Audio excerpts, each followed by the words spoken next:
We're live. Yay! We're live on YouTube, and oh, look, now I'm not as dark. No, you look We great. are getting retractable screens. Moved back to Texas. Yay! It's so much warmer. Beautiful home with tons of windows. Then we get the air conditioning bill, and I almost fell over. And I keep it up high because I work from home. So I'm like, oh, I'm cheap. I'm so proud of myself. I was going to say, because I never turn it on. It's like my house is like just stifling all the time. See, I cannot. But when it's like 102 out, I will set it to 75 with the ceiling fan. 78. I'm proud of that. I'm proud of that. I said 78. $800. And that's what I thought, oh my gosh, I would have thought $800 was having it turned way down. So we decided to get retractable shades put in. It's like that kind of thing. And then this is done with the All About Car of the show. When people put in solar panels, I've had so many friends do that. And they're like, okay, we're spending 10 grand, but over the course of 5 years, we'll make back how you're spending the money. Right. So I don't even want to know how much these are, but we're getting retractable shades in hopes that it will no longer be a $800 electric bill. I'm going back to fans. I told Ryan the other, because I refuse to turn, once September hits, I refuse to turn the air on. Like, don't you struggle to sleep? This is not the point of the podcast. Yeah, no. Well, we're not really live yet because we didn't bring in the actual. We're just YouTube live. So the 30 people that watch us on YouTube. Yes. For me, it's all about the sleep for the most part, and the boob sweat. Yeah, no, I don't sleep that well. But it's funny, even when it's cold, I wake up sweaty mess anyway, so it doesn't really make a difference. But my husband gets mad at me all the time. I said, I'm like, I'd rather spend the money on other things than have, because really you can drastically affect your electric bill by your heating. Oh my gosh. Yes. I mean, 75 is the bottom. Like in the winter, I will not turn on the heat. No, and bundle. I'm lucky because we have dual zone. So downstairs, downstairs never goes over 78. My friend said she won't stay at my house anymore because. Oh yeah, I wouldn't stay at your house either. It never goes above 78. Never. No air conditioner. Never do it. Not downstairs. Upstairs, I'll do 76 when we're sleeping, and then in the winter, I'm the complete. Oh my gosh. In the complete opposite. In the winter, I never set upstairs while we're sleeping any higher than 69. So it's like that chilly, like you need your blanket. I could do that. Yes, which I love. And then downstairs, I actually try not to turn it on that much because we have a fireplace, which is in the room. I would bundle and I'm like, get a damn sweater. We have a fireplace. Boob sweat. I cannot be my best social media writing self if I have the boob sweat. So apparently for me, 75 YouTube viewers. And I'm generally 78. I'm happy with 78. Yeah. So that's why I'm hiding in the dark. That was my long way of getting around that you're getting new shades. We are getting new shades, and they are not the fun sunglass type. They are the retractable with remotes. That's going to last 3 seconds. Either I will not know how to use them, or the 9-year-old and her friends will break them. We got ceiling fans installed when we moved into our house 4 years ago, and unfortunately, the only ceiling fans that we liked were ones that came with remotes. And I was like, oh, but we like the look of them, so we're like, forget it. Yes. Disaster. We don't know where the remotes are. We can never turn on the light because the fan is on, vice versa. They don't work with the switches on the walls. It's like, it's laughable. We cannot turn the overhead light off in my bedroom. We can't figure out how to do it because it's been shut off via remote, and now we don't have the remote. And so the switch on the work doesn't work. Yes. I know. Seriously, my life is like a comedy of errors because I have those like little hacky things all the time in my life where I'm just like this doesn't work this way, so you have to make sure you do this, and it's like little. This would be like repelling to get the shades down, so I'm gonna have to come up with a special place. But the minute you say you're not allowed to touch these, the 9-year-old will think, you need like a basket somewhere in the middle of the house where they always are. Yes. So I'm ready. I'm excited. I am ready. Motivation. What are we going to start with? You going to start? Let's start with perfectionism. I think that's fresh in my head. No, I don't care. No, let's start with perfectionism. I want to talk a little bit about my experience last week and Saturday. Yes. Okay. And a couple thoughts on that, and then we can jump right in because that kind of dovetails in. I'm not a perfectionist.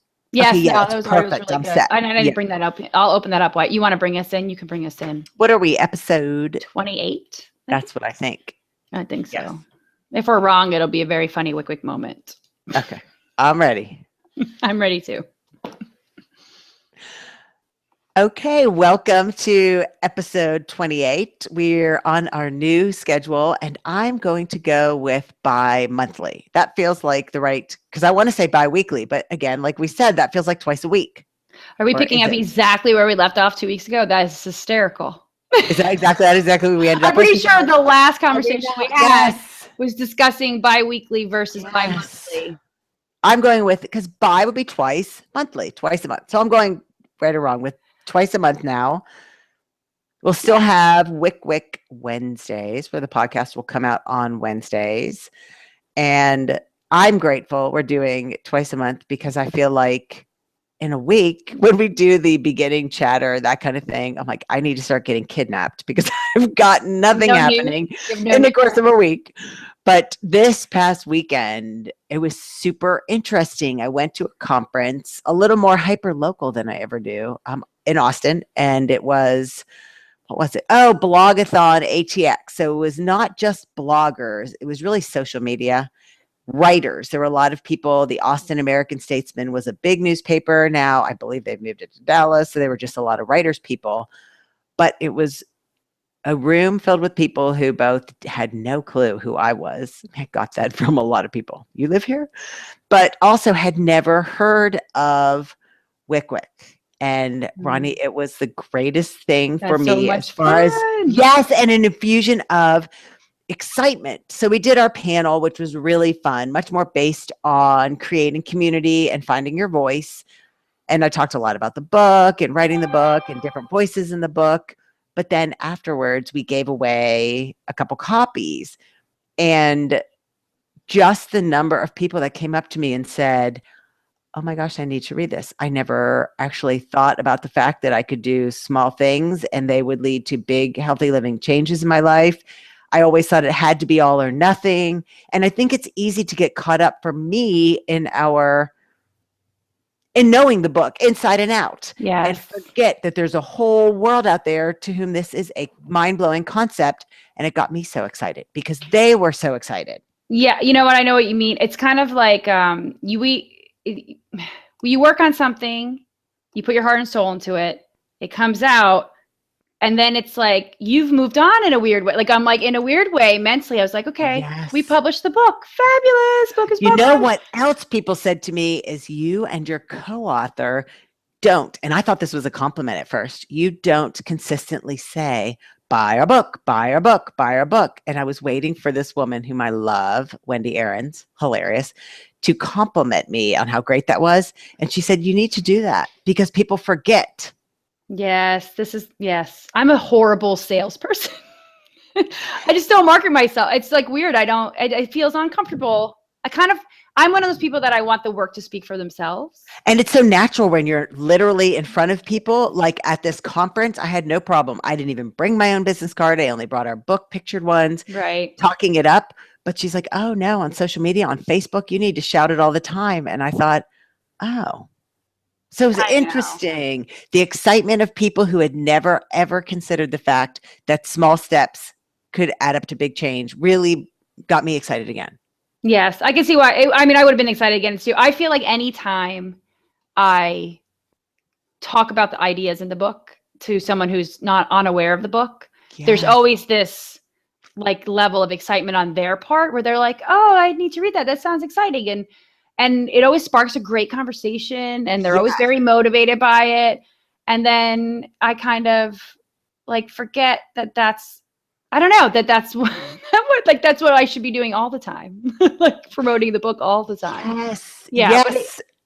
And it was really interesting. It was fun. And it was, I mean, it had been so long. You and I tend to travel in the same sort of circles since I was in front of a group where I knew absolutely no one, and they had never heard of What You Can, When You Can, never heard of the hashtag. And seeing their excitement was really neat. It was really fun. Yes. We should do conferences. Yeah. Oh, that should be if we were a blogger. But then we'd have to be good at selling conferences. And see, we're not very good at selling books, meaning, like the social media of buy the book. Then we have to be like, come to our conference. Oh, but the conference, I was saying to my husband afterwards, It was so fun that I am like, we need to be the Tony Robbins of the healthy living world. Because when I was talking about it, I was like, I don't have the big teeth, but I was like, I'm so into this that I almost had to laugh at myself. But I can Right. totally imagine. But then I'm crazy. I could see a whole room filled with women and You know some what? men shouting, "Wick, wick, wick, wick." Oh God, no. We're getting like cult status now. It's funny because someone asked me to describe similar books or similar authors for the book. You This did? was yes, it was for something I was doing, actually marketing something.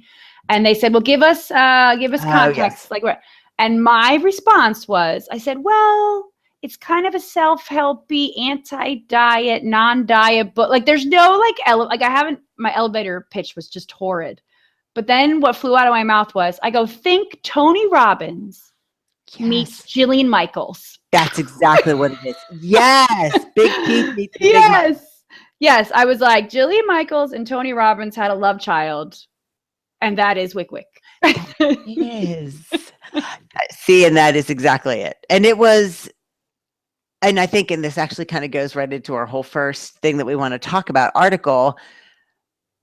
I got so many compliments that day on how great I did with the speaking. And it was just because I'm passionate about this and I believe in it. And I felt no pressure at all to be perfect. I just thought, I am just going to be authentic. I'm going to share with you why I believe this is so important.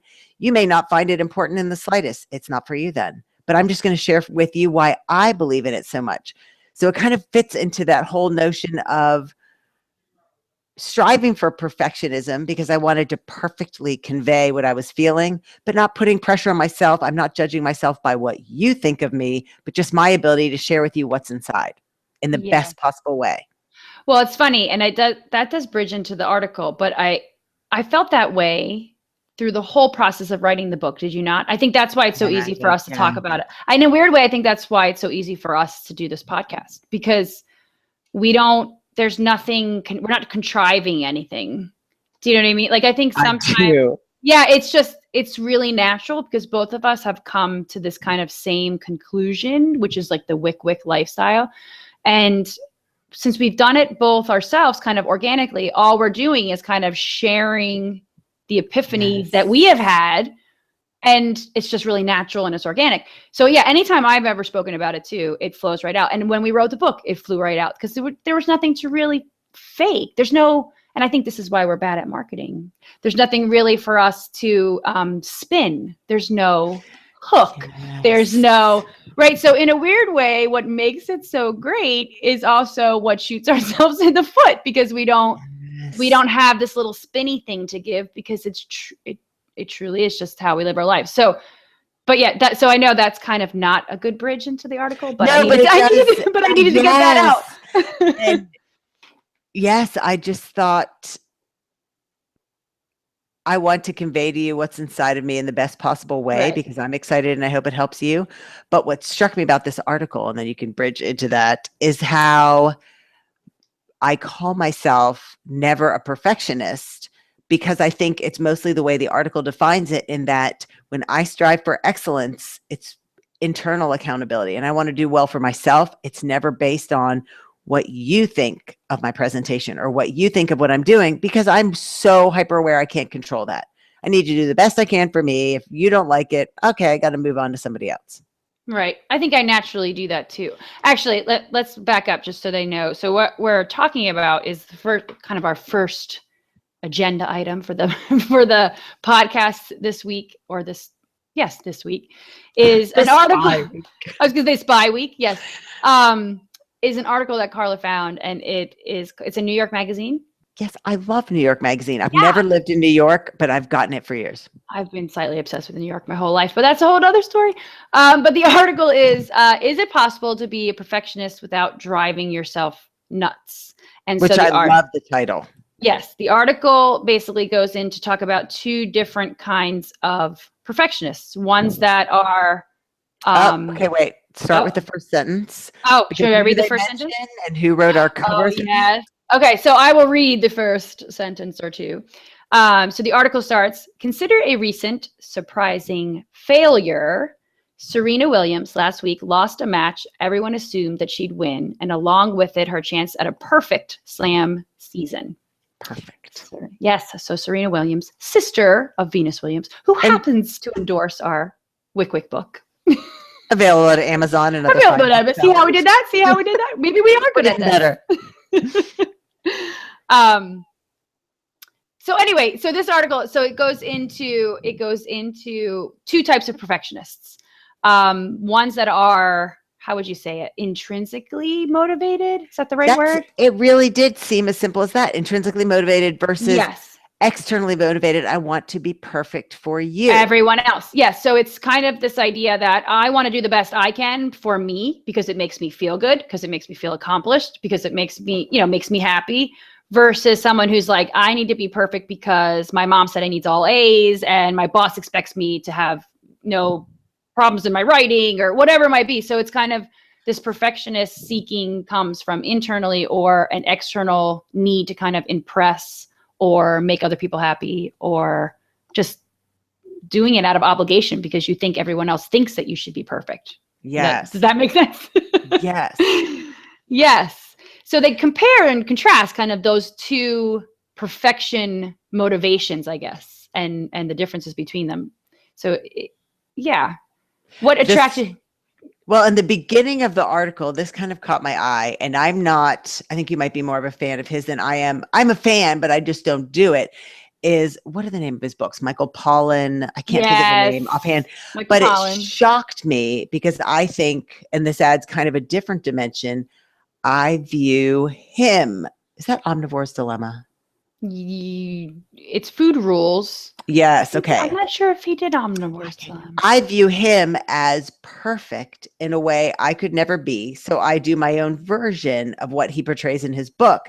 And at the beginning of the article, and we'll link this, it says something along the lines of, even Michael Pollan admits he sometimes buys his kids Fruity Pebbles. And I thought,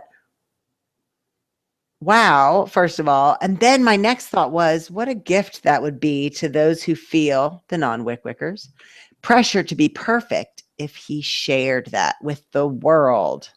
Well, he did once admit it. Now I'm curious because I need to know where. Yes. Because it's like we're trying to be perfect. We read Food Rules and we're trying to be perfect just like he. And even he's not perfect. I think there's also that layer too. And we're trying to do it for our mom. She's not perfect. Right. But I think, I always felt that, and I love he had the little Food Rules book. I have it by my nightstand. I haven't read it in years now, but I always love that because to me, I never felt the need to follow those rules to the letter. They were more like guidelines. So it was like, and his rules actually, I would say, so for example, the one that sticks out in my mind is the whole, you're never not going to eat French fries again, but if you want French fries, make them yourself instead of getting them out. Yes. If you're going to make them yourself, you're not going to have them as often. So just by the nature of that style rule, to me, doesn't scream perfectionism, because the perfectionist would say, I'm never going to have French fries again because they're bad for you and you shouldn't eat them, and never eat French fries. But Michael Pollan's rules were always, well, if you want French fries, have French fries, but do the work. Make them yourself. If you do the work. Yeah, I didn't realize you're not going to eat them 3 times a day with every meal overflowing on your plates, because it's a lot of work to make French fries and get the potatoes and cut them and then deep fry them and dispose of the oil. And right. So in a weird way, it makes perfect sense to me that Michael Pollan would admit that his diet's not perfect, because his rules aren't perfect. They're more of guidelines that say, hey, let's step back and look at how our culture is affecting how we eat, and be more conscious about it, which is kind of what you and I always preach as well, right? So does it go back to perfectionism sells? Because why? I mean, I know we've talked about this offline, and books like, what is her name from Bravo? Jackie Warner's This Is Why You're Fat. Why is this book called Food Rules then? Because that appeals to the people like, maybe perfect. Because he has does perfectionism sell? Yes. And does it sell even when it brings pressure to us? It does, I think. No one, and again, this is why wycwyc will probably never be on the New York bestseller list, because we're not selling that hard sell, even though the context within his books, I think, are more guidelines than rules. But that word rule is like, follow this and you will be perfect and have the perfect diet. Yes. No. Okay. So give us the 2 different types.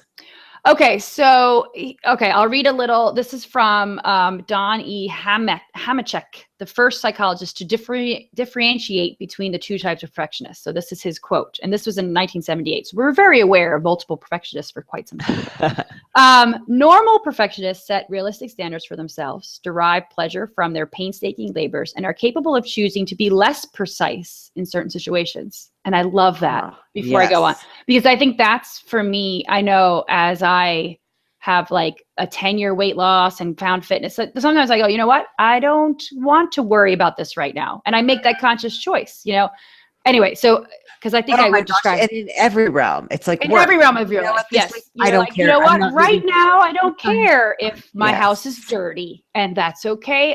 You know what I mean? So, and I think that people would think from the outside, you're not a perfectionist, but in actuality, like, I'm driven in so many other areas of my life. I know where I have to let go. Yes. To be perfect. So anyway. To be driven in the other areas. Oh, exactly. Yeah. So the other half of the neurotic perfectionists. Can I mispronounce perfectionist more times than this? The neurotic perfectionist, on the other hand, demands of themselves a usually unattainable level of performance, experience their efforts as unsatisfactory, and are unable to relax their own standards.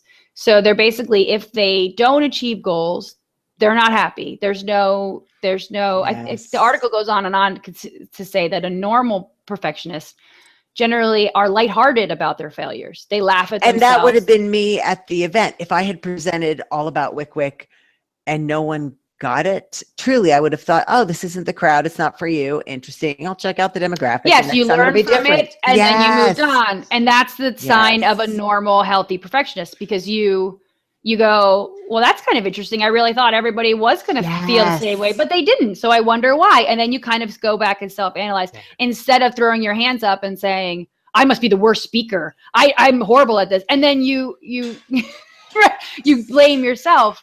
You kind of learn from it and move on. And as parents, isn't that what we try to teach our kids too? Because we know that you're not everything you set out to do, you're going to be 100% successful at immediately, right? So if you don't learn to be lighthearted about it and learn from it, that's just a healthy relationship with what it is that you're trying to achieve with yourself.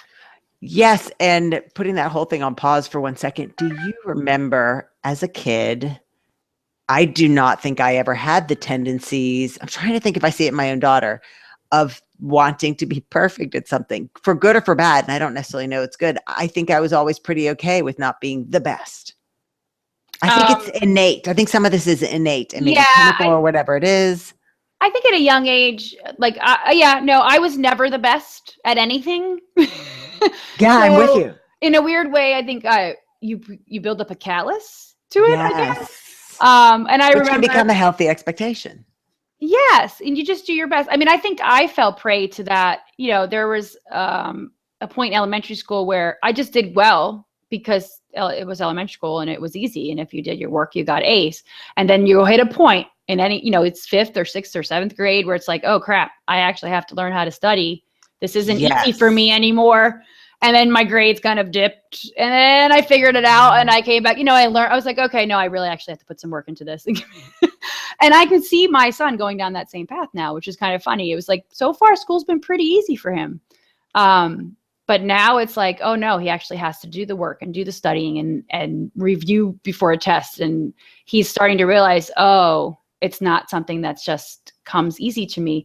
But I think for some people, when that happens later in life, like if it stays easy for them, and then until they're like about the college students. So if like school was easy to you until you went to college, and then it's like a huge rude awakening. I think someone who's kind of has perfectionist tendencies, and schooling was easy for them their whole life, it's like a huge shock. It's the first kind of perfectionism where it's the external accountability, because if you're internally, oh my gosh, I loved this class, men and masculinities, I learned a lot, this was great, oh, I got a B, okay.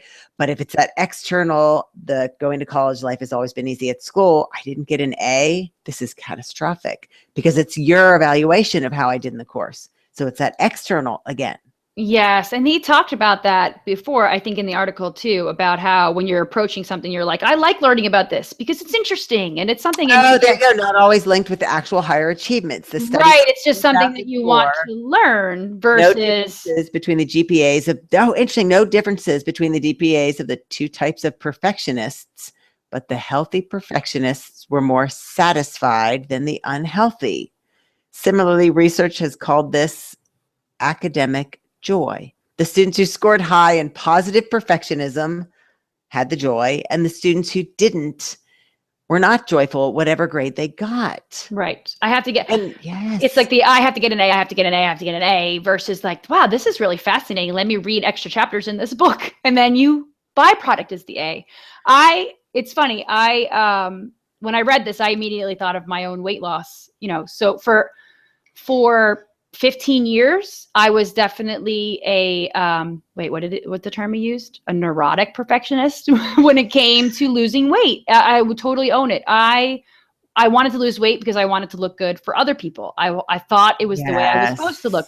And so every attempt at dieting was a perfectionist. It was an perfectionist attempt. It was, I have to eat only vegetables for these 7 days to do a cleanse, or I only can do this, I only can do that. And it was very, very regimented. And I was never able to maintain on any plan or any diet for any long period of time because there was this whole perfectionist aspect to it where if I couldn't be perfect, I stopped. And it was somebody else's perfect. And it was somebody else's It was perfect. sticking to their cleanse plan. Yes, exactly. Then I learned to be more of a healthy perfectionist. And I went, okay, that's such a great point. This isn't working for me. And it was like, I always say it was the birth of Evan or Ryan. I have 2 kids. It's so strange for me to talk about this. But when I had Ryan, I definitely had this complete different approach. And because I was like, okay, this isn't working. I don't want to be unhealthy. I don't want to be a bad example for him. I would love to lose weight. That would be great. But you know what's more important to me right now? More important to me is being the healthiest I can be, to learn how to balance my diet so I can pass on good habits to him. Oh, stop for 1 second. And you nailed it right there with that being the healthiest I can be. And that's so powerful to me because very powerful. The word is so loaded. Perfectionist, even if it's someone who's uber successful, we're like, ugh. But the ability to be a happy, oh my gosh, now I'm questioning, is that the right word? Happy perfectionist? Healthy, yes, perfectionist. Healthy, normal, happy and healthy.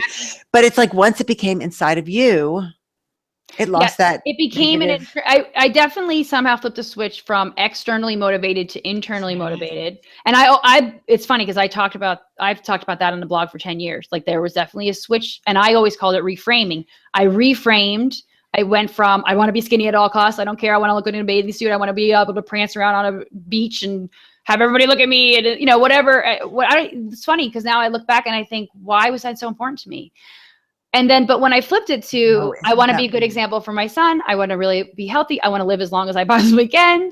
I want to feel good. I want, once though I kind of shifted that, it was so much easier to stay on a plan. And I've said this multiple times too, I made the plans my own. So I gave I was a Weight Watchers girl, but I bent the rules. I needed to make it work for me. And so I was very much perfectionist, but they were my own rules that I was perfecting. It wasn't Weight Watchers rules per se. And the word is so loaded. I mean, it's so loaded that we've almost built our entire book on it. Progress, not perfection. So it really, when I saw this article, it opened my eyes. And it really made me think of the whole gay community taking back the word queer. It's like the dieting and healthy living community taking back this word perfectionism. It doesn't always have to be bad. Here's how it's not. Right. And so that was really eye-opening for me. And I thought, I wonder if this would be a trend, if it will become, I don't think it will be, because I think perfectionism is such a loaded term, but it was an interesting article. It is. Well, it's funny because I think people who are probably happy or normal perfectionists don't consider themselves perfectionists. Right, because I would say I'm not. Yes. Yes, but they're driven. I think a better word is driven. Like I consider myself a driven person. There's things I want to do. There's things I want to accomplish. There's things that I know that I need to I set high standards for myself. And I guess in the sense of this article, I'm a happy perfectionist. But from the outside world, it doesn't even matter. So I wouldn't describe myself as perfectionist because I'm not a negative perfectionist, which is what the word generally holds for people. Yeah. So, and I would be curious to hear what our listeners think. I know there's no real platform except for commenting on Facebook. And would you YouTube. ever? And YouTube. You're right, where you can see my bedroom. And the blog. We put the podcast on the blog. We have quite a few channels, actually. There are so many channels, but just I don't ever see, to be candid, myself referring to myself as a healthy perfectionist. Because for me, the word just doesn't. I fit the meaning, but I can't ever see adopting that as a way. No. Let me ask, did you take the little quiz at the end of the article? So no, I did not. I did. That would be fun to take. Okay, and what did it say? And it said I was a healthy perfectionist. Of course. Interesting. Okay, I'll have to take that because I also wouldn't define myself as driven. I mean, to a fault. It is not. I will often say, and I laughed at this conference last weekend, I feel like I'm a little bit too type B. If I were a little more type A, I might be more successful. So I need to take that. That's interesting. I don't know. I see you as driven because it is you make choices. You're not on autopilot. You know what I'm saying? Like you're not someone who's just going through life. So you may be evaluating your level of success compared to other people. But when someone feel like you effort to be motivated, like I make a conscious effort if I'm like, I'm going to put something on our wycwyc. Because there's a What You Can When You Can Facebook page. Right. It takes but maybe it does that for everybody. Maybe everyone who's driven or whatever the word is, it takes effort. It's not natural to anyone. It's not my natural. If left to my own devices, I would sit on my ass and watch Bravo all day. I think you're selling yourself short. You're right. Probably just for a month. I think you're selling yourself short. Because I think it's kind of like the office. Let's do a reference. Office Space reference. What would you do if you had $1 million? If you had $1 million, would you still do what you're doing right now? And isn't it sad that now it would have to be like $80 million? When Office Space came out, it was like $1 million. Wow, who has that? You know what? And you're right. It would be something would change for a week, but then that would be it. Yes. So I feel like that question always struck me because let me yet again, week after week, throw my husband under the bus. My husband is the type of person that would not. He would be, what was the character's name? Billingson? No, that's the actor's name. Oh my gosh. I'm not pulling but anyway, he would do nothing. He would do, if he didn't have to do anything. Mine would say he would, but he wouldn't. He couldn't. Oh no, he would do nothing. Okay. Yeah, I'm pretty sure he would sleep all day, maybe get a round of golf in here and there, maybe play a game of tennis, but it would not be. Oh, interesting. Nothing. I don't think mine would. He would say he would, but. So to me, I would be doing almost everything that I'm doing now. I can't imagine myself. I would just not have any worry to pay bills. You're right. So, that would be exactly it. I might order Instacart a little more often and have them bring me my groceries. But actually, that really I think I would work more if I didn't have to worry about, we would probably record this podcast more because I'd have more time to edit.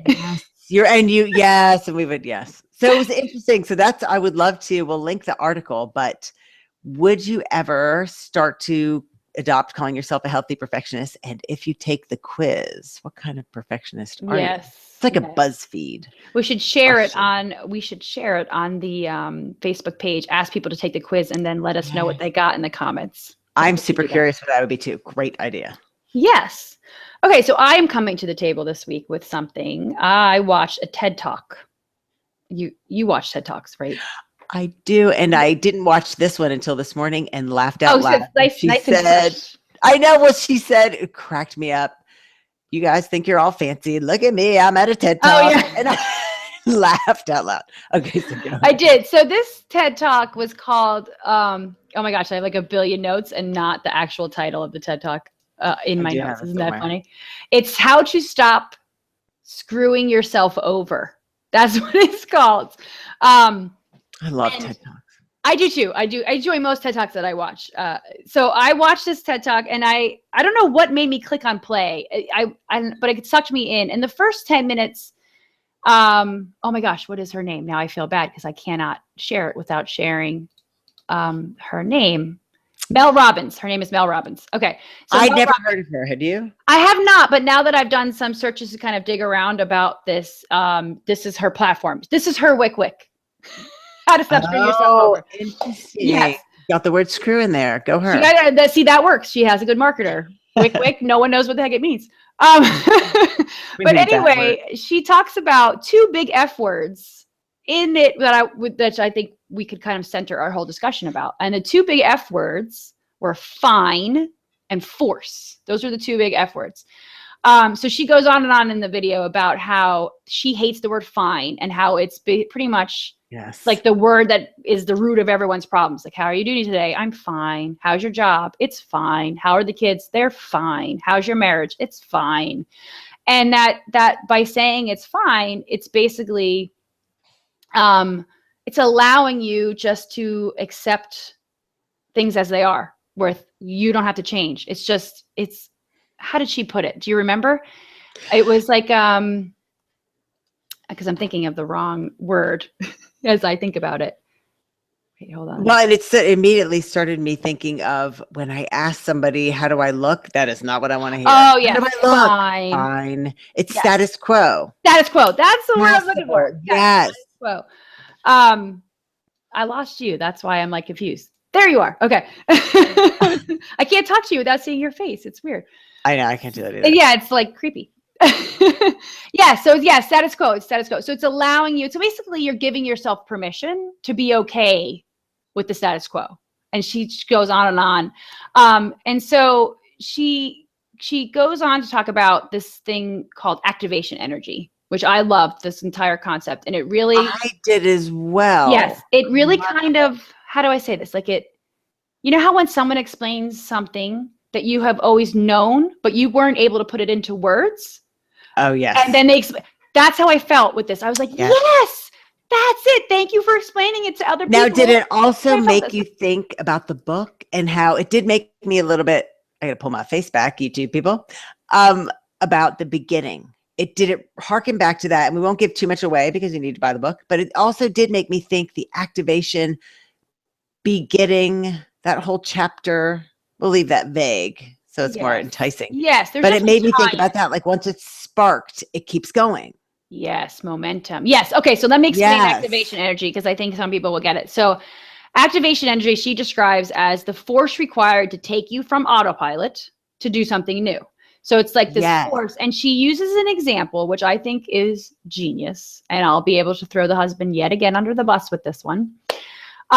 She gives this example of how to feel what activation energy feels like. And she uses your snooze alarm. So she says, set your alarm for a half hour earlier than you normally wake up. And then don't allow yourself to hit snooze. Make yourself get out of bed, throw the sheets off the bed, stand up, get in the shower, and start your day. And she said that when you're laying in bed and your alarm's going off, that moment where you're laying there going, well, I know, maybe I won't get up. Maybe I'll start this tomorrow. And you kind of give yourself permission just to be fine and not get out of bed versus the force that requires you. Okay, I'm up. I'm getting up. I'm doing this, right? So she talked about doing something small to feel what that physical force actually feels like. And that physical force is required to change your behavior. And she goes on and on, talk about like, have you ever known anyone who wants to go on a diet? Of course, no one wants to go on a diet, right? But the force that it's required to make the decision, I'm going to eat these carrots instead of these cookies. Like I loved the chicken, steamed veggies. Yeah, she talked about the croissant. Who wants to give up croissants? Yes. Nobody wants to give up croissants, which I found really funny because I don't think I've eaten a croissant in like 5 years. Oh, yeah, I don't like them either. Actually, no, I like them, but I don't. Oh, I don't.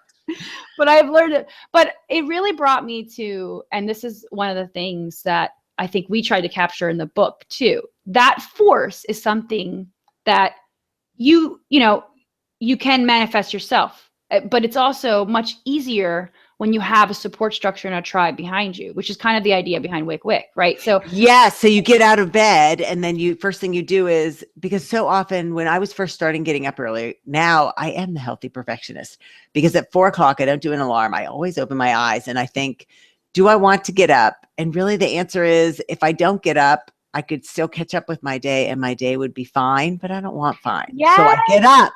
But when I first started doing that, I didn't do anything. I would get up at whenever it was I was trying. I think it was 5:30. I was trying to get up then, but I was out of my bed. So Right. it is that, okay, So when I'm you kind of starting used the force, you felt the force and you and I didn't do anything, overcame no it. workout, nothing. But now with the advent of wycwyc, I would have gotten up at 5:30, not made myself exercise anything, but simply tweeted with the hashtag, I'm out of my Yes. bed. It is 5:30 wycwyc. Yes. Yes. I'm so good. So that is what I Yes. do with my running. So I've been saying I want to go out running for months. I've lost my running mojo. And I can feel that force like, oh, I have to figure out my sneakers. I have to get changed. I don't want to get changed. I don't want to get the run. And it would be great, but I'm fine. That's right. So the word fine kind of comes in. But then when I say I'll go to social media and go, guys, I really want to go on a run, but I can't get myself out the door. And then you get one or two nudges that say, go, you'll feel great, whatever. There's this external help sometimes so that you can find the energy to get you over that little hump, which is kind of why I think wycwyc is so powerful, because I think once you learn about this kind of activation energy, and if you really get it, which is you've sat on the couch before and you thought, I should really do this, but I'm not going to because I'm fine. And you feel that, but then there's that one time where you did it. And then you feel the success, and not the success, but you feel this like intrinsic happiness, I guess the happy And it's just better than fine. It's better than better fine. than the status quo for you. Exactly. So she goes on and on about, and the greatest examples, and I felt very, what's the word I'm looking for? I can relate to this right now because I'm a parent of a 10-year-old and a 4-year-old. But she goes on and talk about how this force, it's kind of like when you are a parent and like your kid never wants to do anything that they need to do. They don't want to brush their teeth. They don't want to eat their vegetables. They don't want to do their homework. And you are that force for them, right? Because that's your job. You're a parent, right? So if I had a nickel for every time I'm like, Ryan, you just got to do it because you got to do it. Just do it. Get it over with. It'll be fine. Yes, you have to brush your teeth before you go to bed. You don't want to get cavities. Yes, you have to, you know what I mean? Whatever it might be. Yes, you have to go to bed early. You need your rest. I'm that force for him. But us as adults, we have to kind of harness our own like activation energy and be our own parent. And when she talked about that, I thought that as a parent, I think this is a really easy way to kind of reach other people, especially those who have kids. Because I think any parent understands that because they are, and it's exhausting to be the force for someone else, which is why I think sometimes a lot of parents have a hard time making changes. Being the force for themselves. They're wasting all their energy. I mean, not wasting, that's a horrible word, but they're using all their energy. And I have felt this more recently as my kids get older, because the force required, you require more and more force. I mean, it's easy to tell a 2-year-old to brush your teeth. You just do it. They don't argue. They don't have it. They're right. When they're 10 and you're like, did you brush your teeth yet? And they're like, oh, wait, did you brush it? I don't know. And then you go upstairs to brush your teeth. Wait, you didn't do that yet? It becomes this 15-minute like discussion about your teeth. And then you're like, well, now I don't have the energy to go out for a run. I'm fine. That's what's been happening to me lately. So I've been, it's that fine isn't okay for you. For me. Yeah. Yes. No, you're right. Because my fine might be someone else's awesome. And my fine might be someone else's, oh, that really depresses me. So it's like, what is a fit for you? Yes. But if you really think it, and you're right. And if you really think about, if you say, no, I'm fine, that really is a unspoken, though, you're not fine. I don't think anyone ever uses the word fine actually mean they're fine. How are you? How do I look? You look fine. Oh, I'm changing.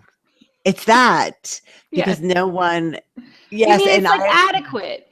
Well, it's funny because now that I'm talking about this with you, I feel like this does completely interact with the perfectionist article, right? Because I think the happy perfectionists are people who know how to kind of trigger that activation energy for themselves. And maybe they went out for a run, but they didn't run their fastest run they've ever run, but they're still happy they did it. And I think that's it for me. When she made the parallel with the alarm, I'm a whack job, but I mean, I cannot think, maybe I set an alarm. I don't set alarms 25 years ago in college. My sleep is broken. I don't but even want to. I'm like, I open my eyes at 4 and I really do think I could go back to sleep or I could get up and start my day. And it really is that. And I didn't realize it until I watched her, until I read the article, that right now I don't want the fine. I want to give life the best shot I can. And that's getting up early. Done. Right. I've motivated myself. But I'm yes. up. Yeah, no, I agree. I agree. Well, there was one other thing that she mentioned that I jotted down that I wanted to make sure we talked about, and it was the autopilot and emergency brake. Do you remember this? Yes, I do. Yeah. So that basically your brain functions on two things: autopilot, which I always talk about. I've always talked about that, even with my eating. When I was on autopilot, like I literally can consume an extra 3,000 calories a day, not even realizing it. It was like, oh, look, there's some M&Ms. Oh, hey, here's a And the cookie. flip side being autopilot for wycwyc with workouts, it's that gradation of, because I thought of this when she said it, I'm an autopilot with my workouts. Awesome. You're getting workouts in. So it's like, it's where you want to be and where your perfectionism lies and all that. I think the autopilot is pretty self-explanatory, because I think, when I think of autopilot, though, I think just going through the motions. Yes. And that you're not actually deriving any pleasure from it. So if you are on autopilot with your workouts, then, I mean, I guess, it's better than not working out at all. But at the same time, you're not actually getting any pleasure out of it. So now you're wasting it out. Right. Why not seek out something, maybe join a basketball team or something that you're like at least having some fun. But the emergency brake, I actually related to more, because it reminds me of stopping things out of fear. So it was kind of once you start to make changes, your brain's like, whoa. I don't want to go down this path. And it's scary. And when things are scary, we pull the emergency brake. Yes. Right. So it's kind of like you're kind of in these two states all the time of just going through the motions, status quo, life is fine, blah, blah, blah. But then you're like, well, maybe I'll make some changes. And then you go to make the changes. You're like, whoa, no, this is scary. I don't want to make these changes. And so you go back to autopilot. And so you're constantly bouncing between these two states all the time. And if you think about how jerky that is, I mean, think about it as not autopilot, but cruise control and emergency brake. Yes. How I often think, and when I had clients, I would tell them all the time, if this is not your goal, don't ever lose a pound. Get healthy.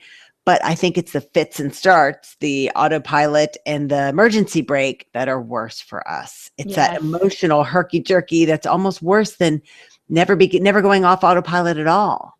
Right. No, I agree. Not that I'm advocating that, but it's like the two mixed together are just exhausting.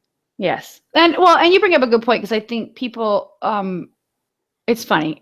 So I can use my husband because we are so different in this sense. People who are I would consider him an autopilot person. He's on autopilot all the time. It's just how he's wired. But he's also not the person to describe himself as fine. Like when he says fine, he may actually mean fine. Yes. Yeah. So it's definitely, I think this is one of those things where, like, if you watch this TED Talk, if you're kind of the person, and not everyone's like this, which I think is something that we should probably even talk about, but I know I'm like this, which is, when I say fine, I don't mean fine. And I'm not doing the things that I want to be doing that I know will make me happy for some reason. And I'm not sure quite what that reason is. And maybe it goes back to her. Like, I lack the activation energy. And then I start to become like sullen about it. Like, cause I'm like, I know I really want to do this, and I really want to run, and I really want to eat better, and I really want to accomplish these things, but I don't have the energy right now, and I can't figure out why. Right. So I think if you're that kind of person, and I know for me, like, I always wanted to lose weight. I always wanted to get fit. I always wanted to become an active person.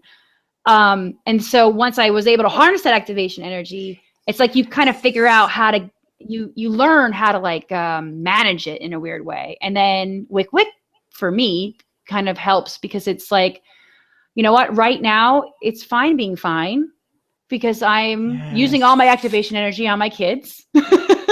And then I'll try to harness a little bit for me over here and get my little 1 mile in, for and 10 the positive is you're not going backwards. Sometimes fine is better than the alternative, in the sense of, it's like, how are you? I'm treading water versus going under. So it's I'm holding my own right now, and I'm happy about it. And I think owning that is a good thing. And I think sometimes when we live, like, we live in this, like, you always have to be accomplishing something, and we talked about this in previous podcasts. And I think for some of us, it it makes you happy to accomplish things. And then when you're not accomplishing things, you kind of like lack that activation energy. You're like, oh, I want to be doing something, but I don't know what I want to be doing right now. And, you know, you get stuck in this, like, let me go into autopilot just for a little while, you know. But I thought it was a great video. So did I. And it is interesting. I mean, I didn't really see them as much fitting together as the two pieces really do. Yeah, I do think happy perfectionists are probably people who understand their own activation energy, even if they can't put it into words. Like I said, when I watched it, I was like, oh, she nailed it. Yes. It's that energy. How intellectual do you sound? Yeah, I felt it. You can harness the activation energy. Okay, I'm excited to take that quiz. I have one more quote I realized I put out. And this was a big one that has to do with the activation energy. She says multiple times in the video, you are never going to feel like it. You are never going to feel like it. Flashed across the screen. And I think that every morning when she said that, I thought, yes, if you ask me, do you feel like getting up? No, not really. Right. But I don't want to be fine, status quo. But I love that too. And when it flashed on the screen, I thought, yes, it's like my friend. And I've said this a million times to anyone who will listen, who said to me, you don't get it. I'm not like you. See, I like Pop-Tarts. Yeah. Oh, I love that. I'm like, we all like Pop-Tarts. Well, so it is really never going to feel, I don't really, but I'm like, but we all like that fill in the blank. Yes. Yeah. Well, and again, as a parent, this is something I think is so important to teach your kids. And I said this to Ryan all the time. Like, you're never going to feel like brushing your teeth. No one goes, hey, it's time to brush my teeth. Yay. Like, and no one else does. I think it's such a greater thing to give to the kids, and it's harder to realize as an adult. And I say it to them all the time. And like we went for a little half-mile run the other day. Yesterday actually, and he hated it. He hated every moment of it, which he used to love it, and now he hates it. And I said, look, just come out. Well, just like, and I mean, we're talking slow. I'm not making the kid run sprints or anything. We're just doing a little like jog around the neighborhood. And we were talking while we were doing it, and I said, Ryan, I take it to me, I'm very serious about teaching you that this is a part of life. Like, I would be doing you a disservice if I didn't say, you know what, sometimes when you don't feel like moving, you need to move. It's just part of life. So, I mean, it's same with brushing your teeth, same with eating your broccoli or whatever it might be. Yes. I think people, when we let kids off the hook when they're younger and we say, oh, I'm not forcing the kid to get straight A's or I'm punishing him for months at a time. It's just like, hey, you can jog around the block for 5 minutes, or you could take an extra 30 seconds and brush your teeth a little longer. That's very important. Or you can go to bed a half hour earlier because you've been staying up too late out, and teaching them that I'm not doing it to be a mean mommy. I'm doing it because I'm your activation force right now. And I'm teaching you that. Yes, and that's how it becomes internal. Yes, I'm hoping. Let's put fingers crossed on this one, people. Yes. Yeah, because being a parent is hard. And yes. Can you tell what I've been struggling with lately? No. Oh my gosh. I could talk about the parenting thing forever. We could. But we should start a parenting podcast. Totally. There you go. Let's just put more work on the plate for ourselves. Quick. Yes, so I love those. They were both really great and really interesting, and I cannot wait to take that test and find out. I would be shocked if I were anything other than a healthy perfectionist. We'll share them both in the podcast write-up on the blog, on the website. I'm so excited about my wycwyc of the week because it was kind of like a surprise one to me. I don't know if you have one. Okay, go ahead. No, you go first. I am super excited about this one because it was a woman I met when we were in the process of adopting our daughter. So it's a totally disparate world. I had no idea she really even knew what wycwyc was. And I just stumbled on it on Facebook, and it said, true confession, I'm exercising at home this morning and could only go 20 minutes on my elliptical. I also paused every 3 to 5 minutes. But what popped into my head? Wycwyc. And I thought, oh, it's that motivation. It's hearing people this past weekend get excited about it. It's somebody that I didn't know even knew about it. And I just smiled. So I loved that one. Nice. Well, and that's the thing. That to me is like wycwyc's biggest superpower. I always say this is my superpower. wycwyc's superpower is that it makes you feel accomplished. Yes. So that you can harness that activation energy. And I can see the naysayers going, Yeah. Like, oh, well, this just gives people an excuse, which we've talked about plenty of times. But as someone who has struggled with, I love activation energy, I'm going to use it again. It kind of it builds you up instead of like flattens you out. Like, because And if you isn't didn't, it? Yes, it's 20 minutes. I was like, oh, it's so interesting you use wycwyc because I was like, 20 minutes, that's a lot. So it's right, all a yes. perception. It's stopping that perfectionist mindset because 20 minutes I think is pretty great. I wouldn't need wycwyc, but I loved that she used that. Yes. Well, and the fact that it pops into your head, I think once it pops into your head, you're like, no, I'm doing it. It gives you this sense of being able to kind of own the decision you're making right now. You're like, no, this is a good decision. I could say I'm fine and not go at all. Or wycwyc, I'm going to grab 20 minutes. And that's like, oh, if you did that all the time, could you imagine? I mean, that's amazing. Okay, so my wycwycer of the week was probably a wycwycer of the week in the past already. But I'm going to do it at her again anyway, because I thought what she wrote was really super powerful. I'm not sure if you can guess it by me saying that, but it's Thea again. Oh, Thea. We love you, Thea. Thea is awesome. Thea is It's Me Versus Me on Twitter. Yay. And did you catch this tweet? She tweeted, I don't know. Sometimes. Oh, was it yesterday? Yes. Yes. Sometimes wycwyc is admitting that you have not been wycwycking. Face facts. And I thought, okay. That is it. Well, yes, that post is very meta too, I thought. For some reason, it was like, well, you're wycwycking, not wycwycking. Yeah. Anyway, but I wanted to point that out because especially with what we were talking about in this episode, that she's almost, in my mind, I translated that tweet to say, I've just been fine recently and I need to own that. And now I can move on, which I think is really powerful. Like, I really think shedding the all or nothing. I haven't wycwyced, screw it. Yes. There's this sense of like, let's say like, oh, I've been eating like crap lately. I feel like sometimes the biggest kind of step people can take is, to me, there was no guilt in her. It just was. Yes. It just is. And so that's okay. It's just information. Yes. And so I was kind of like, yes. So even when you could just say like, yes, I haven't been doing my best lately. And that's okay. But I'm ready to kind of make some changes now. And I feel like that's so much better of a path than going, I suck. I've been eating like crap. Yes. And I haven't gone to the gym. And it was also posted on Facebook and she didn't end it, which I thought was super powerful with, okay, and starting tomorrow, I'm going to, I thought it was just very out there. No guilt, no shame, no starting tomorrow. It was just so very important. Because if we can all stay in that state all the time. Yes. Sometimes I think it's not about like losing X number of pounds or eating perfect or being able to lift so much at the gym. It's really just kind of coming to terms with that sometimes things just are. And then you can go, okay, I don't want those things to be that way anymore. So now this is what I'm going to do about it. And and if we approach things like that, we wouldn't be like layering on the guilt and the shame, and then we can actually accomplish the things that we want to accomplish. That's the last thought I'm going to throw out there. I know. I love that. On that powerful note. On that powerful note, I think we're going to end this bi-weekly recording session. And we will see you in a bi-week. Thanks for listening, guys. Wycwyc. All right, we did it. We recorded. We did. I am so energized. I am off to marriage counseling. I will email you later. Perfect. Sounds good. I feel so like super positive now. I'm going to run. I loved it. And I didn't think it would. Awesome. Okay, I'll email you. Bye. Bye.